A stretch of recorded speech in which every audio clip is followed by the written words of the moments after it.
नमस्कार मेरे प्यारे मित्रों। आज हम लोग CRR यानी कैश रिजर्व रेशियो, नगद आरक्षित अनुपात के बारे में हम लोग समझेंगे। पिछले वीडियो में हमने SLR के बारे में समझा था, सांविधिक वैधानिक अनुपात। ठीक, आज हम लोग क्या करेंगे, CRR कैश रिजर्व रेशियो क्या होता है, ये इसके क्या मुख्य पहलू क्या है, इसके बारे में हम लोग समझेंगे। और ये भी हम लोग समझेंगे कि इसके कम होने से क्या अर्थव्यवस्था पर प्रभाव पड़ेगा, इसके ज़्यादा होने पर यानी इसमें वृद्धि होने पर क्या हमारी अर्थव्यवस्था पर प्रभाव पड़ेगा। हम ये दोनों पक्षों को भी समझेंगे। साथ ही साथ हम ये भी समझेंगे कि इसका निर्धारण कौन करता है, यानी CRR का रेट कितना होगा, बढ़ेगा कि कम होगा, इसका निर्धारण कौन करेगा, हम ये भी समझेंगे।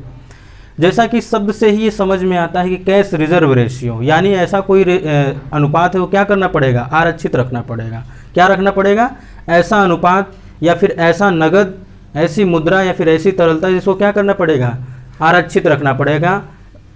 किसके पास रखना पड़ेगा ये हम लोग अभी समझते हैं, लेकिन ये पहले आप ये समझिए कि इसका शाब्दिक अर्थ क्या होता है कि इसको कहीं न कहीं क्या करना पड़ेगा, आरक्षित करना पड़ेगा, रिजर्व करना पड़ेगा। ठीक, जैसा कि कैश आप लोगों को पता होगा, कैश मीन्स होता ही है नगद। जब नगद है तो नगद का अर्थ क्या हो जाएगा, मूल्य से होगा यानी मुद्रा से होगा। ठीक, यानी ऐसी मुद्रा क्या करना पड़ेगा, रिजर्व रखना पड़ेगा, आरक्षित रखना पड़ेगा। किसके पास रखना पड़ेगा, RBI के पास रखना पड़ेगा। किसके पास रखना पड़ेगा, RBI के पास रखना पड़ेगा। ठीक, और इसका निर्धारण कौन करेगा, RBI ही करेगा।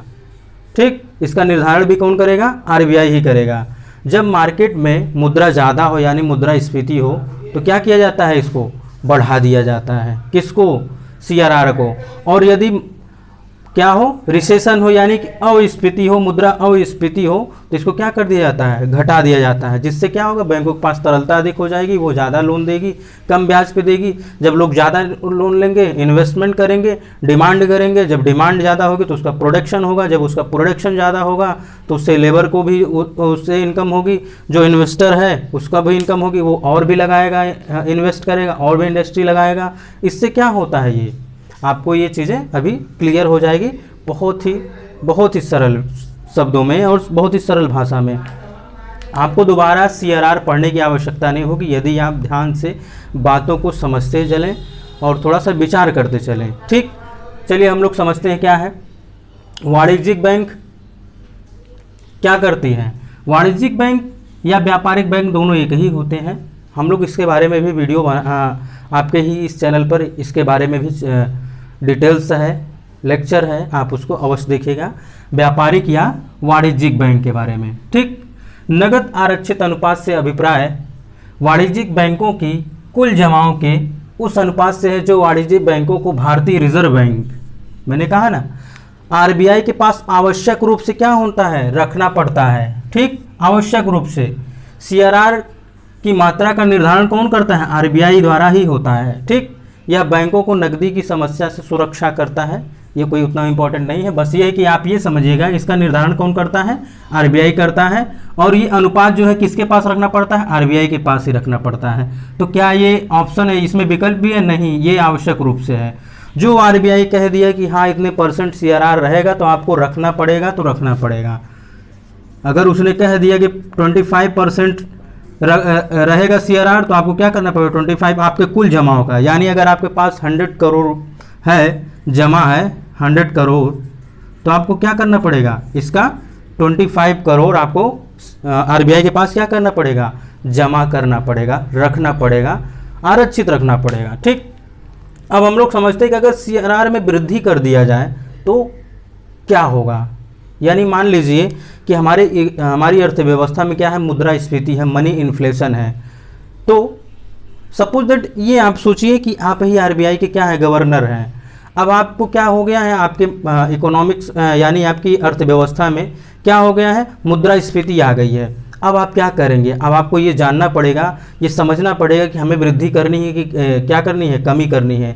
यदि मनी इन्फ्लेशन आ गया, आपने और कम कर दिया CRR, तो क्या होगा, तो और ज़्यादा मुद्रास्फीति आ जाएगी। जब आप इसको मान लीजिए क्या हो गया, मुद्रास्फीति हो गई, आप इसके क्या है, गवर्नर है RBI के, तो आप क्या करेंगे, मुद्रास्फीति ये जो CRR है इसमें आप वृद्धि करेंगे। ठीक, क्या करेंगे आप, CRR में वृद्धि करेंगे। जिससे क्या होगा, जब CRR में आपने पहले 25% था, अब आपने क्या कर दिया 50% कर दिया कि भाई अब जितना भी मार्केट में ज़्यादा पैसे उसको हम क्या करें अपने पास ले आए। तो आपने क्या किया, बढ़ा दिया। अब बढ़ा दिया तो बैंकों के पास क्या होगी, वाणिज्यिक बैंकों के पास तरलता रहेगी, अधिक नहीं रहेगी। किस लिए, क्योंकि अब उसको आपके पास ज़्यादा पूंजी रखनी पड़ेगी, ज़्यादा कैपिटल रखनी पड़ेगी, ज़्यादा मुद्रा रखनी पड़ेगी, या फिर ज़्यादा तरलता रखनी पड़ेगी। इकोनॉमिक्स में तरलता शब्द ज़्यादा इस्तेमाल होगा, आप इसको अवश्य ध्यान दीजिए। तरलता से तात्पर्य मैंने पहले वीडियो में बताया, ये मुद्रा से संबंधित होता है, ठीक। अब उनको क्या करनी पड़ेगी, आपके पास अधिक मुद्रा रखनी पड़ेगी, तरलता रखनी पड़ेगी। जब उनको अधिक तरलता आपके पास रखनी पड़ेगी तो आप ही बताइए उसके पास बचेगा क्या, उसके पास कम बचेगा। जब उसके पास कम हो जाएगी, तरलता में कमी हो जाएगी, तो जाहिर सी बात हो क्या करेगा, रेट ऑफ इंटरेस्ट बढ़ा देगा। बढ़ा देगा कि नहीं बढ़ा देगा। जब आपने क्या किया, CRR बढ़ा दिया, अब जो वाणिज्यिक बैंक है वो क्या किए, आपके यहाँ ज़्यादा अब उन्हें रिजर्व रखना पड़ गया, कैश ज़्यादा रिजर्व रखना पड़ गया। अब उनके पास जब कैश कम हो गया तो जाहिर सी बात उसको कुछ अपने दिनचर्या के लिए भी तो मुद्राएं रखनी पड़ेगी, ठीक। अब जब कम उसके पास तरलता होगी, जाहिर सी बात हो क्या करेगा, रेट ऑफ इंटरेस्ट बहुत ऊपर कर देगा, बढ़ा देगा, ठीक। वो क्या कर देगा, जो इसके पास पहले 5% थे अब क्या कर देगा, ये 10% कर सकता है, 15 भी कर सकता है।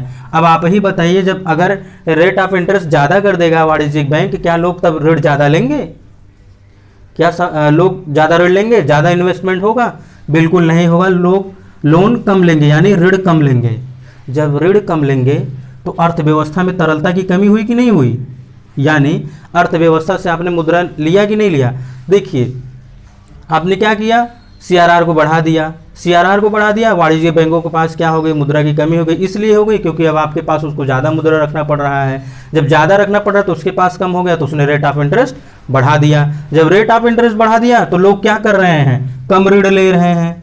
जब कम ऋण लेंगे तो अर्थव्यवस्था में तरलता की मात्रा क्या हो जाएगी, कमी आ जाएगी, तरलता क्या हो जाएगी, कम हो जाएगी।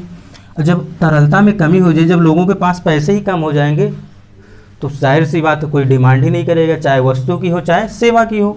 तो क्या होगा, वस्तु या सेवा की मांग में कमी आ जाएगी। जब वस्तु और सेवा की मांग में कमी आ जाएगी तो उनकी कीमतों में क्या हो जाएगी, कमी आ जाएगी, ठीक। जब कमी सब कुछ आ जाएगा तो मुद्रास्फीति हुई ना नियंत्रित।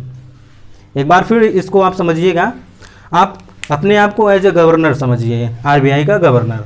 अर्थव्यवस्था में क्या हो गया, बहुत ज़्यादा महंगाई बढ़ गई या फिर मुद्रास्फीति बढ़ गई। आपको क्या करना है, अर्थव्यवस्था से मुद्रा अपने पास लाना है। जब आपको अपने पास लाना है तो क्या करेंगे आप, CRR की मात्रा % इसका या फिर इसमें वृद्धि कर दिए। जब इसमें वृद्धि कर दिए, जितने वाणिज्यिक बैंक हैं अब उनको जो पहले 5% या 10% आपके यहाँ कैश रिजर्व रखना पड़ता था, अब उसको 20 या 25% आपने कर दिया, अब उतना रखना पड़ गया। अब उनके पास तरलता कम हो गई। जब उनके पास तरलता कम हो गई, वो क्या किए, अपने रेट ऑफ इंटरेस्ट, यानी कि जो व्यक्ति आएगा लोन लेने के लिए, चाहे वो इन्वेस्टर हो चाहे कोई संस्था हो, वो क्या कर दिया, अपना रेट ऑफ इंटरेस्ट बढ़ा दिया। जब रेट ऑफ इंटरेस्ट बढ़ा दिया, लोग क्या किए कि लोन कम लेना कम कर दिए, उसकी मांग कम कर दिए। जब लोन लेना कम कर दिए तो अर्थव्यवस्था में तरलता की कमी आ गई, ठीक। देखिए मैं बहुत ही सिंपल और बहुत ही व्यवहारिक तरीके से समझाने का प्रयास कर रहा हूँ, मुझे भरोसा है कि आपको अवश्य समझ में आएगा। क्या है, अर्थव्यवस्था में क्या हो जाएगी, तरलता की कमी हो जाएगी। जब अर्थव्यवस्था में तरलता की कमी हो जाएगी, लोगों के पास पैसे ही नहीं होंगे तो वस्तुओं और सेवाओं की मांग रहेगी, बिल्कुल भी नहीं रहेगी। जब वस्तु एवं सेवाओं की मांग ही नहीं रहेगी तो उनकी कीमतों में क्या हो जाएगी, बहुत गिरावट आ जाएगी। गिरावट आएगी कि नहीं आएगी, बिल्कुल आएगी, ठीक। और जब गिरावट आ जाएगी, जाहिर सी बात है मनी इन्फ्लेशन क्या हो जाएगी, या मुद्रास्फीति क्या हो जाएगी, नियंत्रित हो जाएगी, कंट्रोल हो जाएगी। अब आप इसके अपोजिट में चलिए, मान लीजिए क्या हो गया, अर्थव्यवस्था में मंदी आ गई या रिसेशन आ गया, इसी को बोलते हैं मुद्रा अवस्फीति। इसको बोलते हैं मुद्रास्फीति और इसको क्या बोलते हैं, मुद्रा अवस्फीति। अब आपसे आपके ऊपर ये मीडिया दबाव डालने लगी कि मंदी आ गई है, गवर्नर कुछ कर नहीं रहे हैं, CRR बढ़ा नहीं रहे हैं, SLR नहीं ये कर रहे हैं वो कर रहे हैं, तो आपको क्या करना पड़ेगा, आपको CRR में कमी लानी पड़ेगी। क्या करनी पड़ेगी, CRR में कमी लानी पड़ेगी। अगर आप कमी लाएंगे तो आप बताइए, तो वाणिज्यिक बैंकों को जब आपके पास पैसे कम रखने पड़ेंगे तो उनके पास जब ज़्यादा तरलता हो जाएगी, उनके पास जब ज़्यादा तरलता हो जाएगी, ज़्यादा मुद्रा हो जाएगी, जो व्यक्ति उनके यहाँ डिपॉजिट किया है उसको भी चाहिए ही, उस पर कुछ इंटरेस्ट चाहिए, तो वो अपने पास रख करके तो ऐसा नहीं है कि नोट छाप करके दे देगा, उसको भी कहीं ना कहीं क्या करेगा, वो डिस्ट्रीब्यूट करेगा, लोन के रूप में करेगा।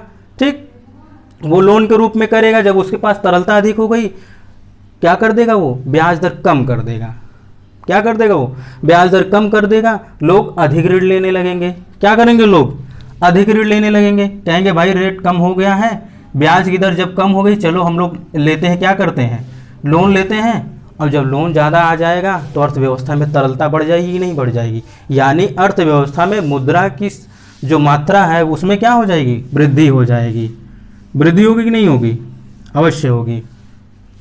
जब सभी लोगों के पास मुद्रा आ गई, सभी लोगों के पास मुद्रा आ गई, तो क्या हो जाएगा, वस्तु एवं सेवाओं की मांग में भी क्या हो जाएगी, वृद्धि हो जाएगी। मित्रों क्या हो जाएगी, वृद्धि हो जाएगी।